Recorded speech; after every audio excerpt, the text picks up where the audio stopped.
Most of us grow up with a simple belief. If you get sick, you go to the doctor. You describe your symptoms, they run a few tests, they give you medicine, and you get better. That's how it works for a cold, a broken bone, an infection, the normal things. For everyday issues, the system works. But for rare and complex diseases, the promise of care doesn't hold. Contrary to public assumption, hospitals are built for the healthy, for the normal.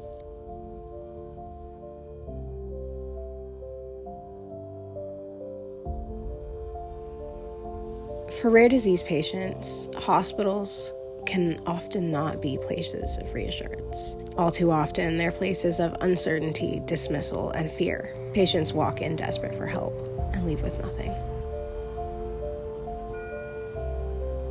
I ended up suffering a heart attack that tore my heart. I was sent home because they thought there was no way that a 17-year-old could have a heart attack when they looked just fine. If you don't fit the norm, if your symptoms don't match the textbook, too often the assumption isn't that you're rare, it's that you're wrong. That you're exaggerating, imagining it, dramatic, drug seeking. For a rare disease patient, you're not seen as sick, but as a liar. I can no longer stand for myself and advocate for my own medical care because everyone thinks I'm faking it, or that it's just anxiety, or because of some past trauma, and I'm choosing to be like this. They said it was stress. They said I was making myself sick. They said my environment was too hostile. I was told that I would never amount to anything or be lovable if I was sick by a doctor. They told me it was anxiety. It was narcolepsy. They said it was because I was from Kentucky. It was craniocervical instability. Basically, my head is dislocated and I need surgery. I've been told that I am drug seeking, that it's FND, that it's anxiety, that it is hysteria. Turns out my seizure disorders are because I have a gene mutation, an SCN9A gene mutation. The chronic bleeding and the chronic pain that I've had throughout my entire life has cost me my ability to be a mother was because I have vascular Ehlers-Danlos syndrome. The paralysis and many other problems I've suffered in my life are from other gene mutations that we are still yet beginning to understand. Once dismissed from the medical system as a patient, you're left wandering. Each appointment becomes another step, another thing to do, another step in what's called the diagnostic odyssey. That journey doesn't last weeks or days or months, but 7 to 10 years. 7 to 10 years of searching for answers, of begging to be believed, of being left behind in the system, in the unknown. In those years of the unknown, patients see an average of 14 specialists, undergo dozens of scans, procedures, tests, etc. Each time, waiting for results, you hope for an answer. It's the same words over and over and over again. Everything looks normal. Your labs are great.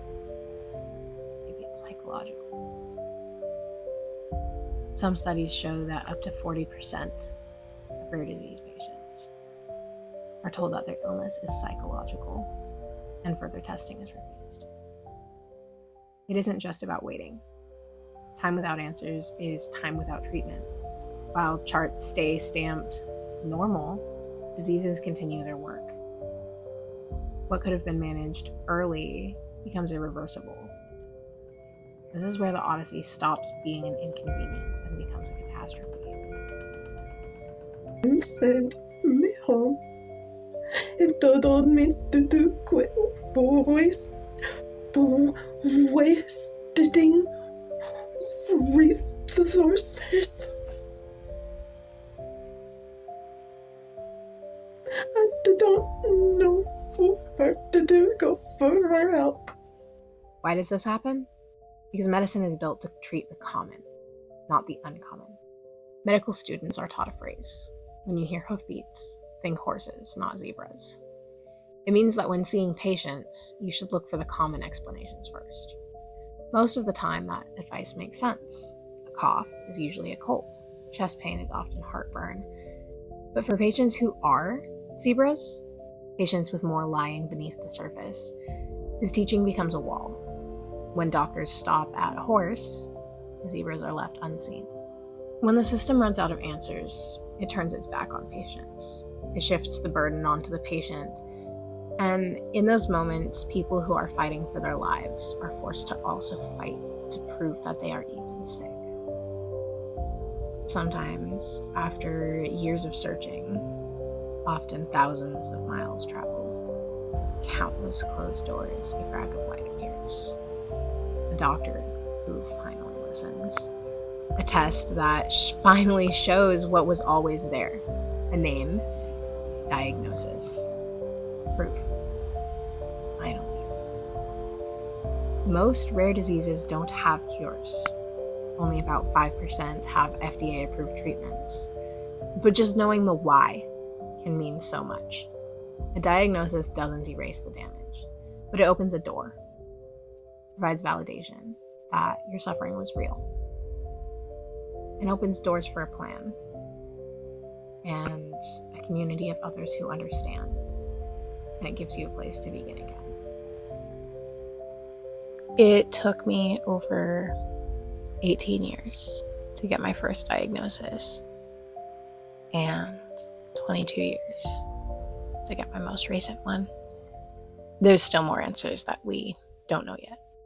It took 23 years to diagnose congenital conditions and a decade to diagnose acquired ones. It took me 20 years by not a sleep doctor, but blood test to be diagnosed. It has taken me more than 22 years of being bombarded with symptoms. What has delayed diagnosis cost me? The delay stole my career. This delay has cost me my sanity and my life. I died. My heart stopped.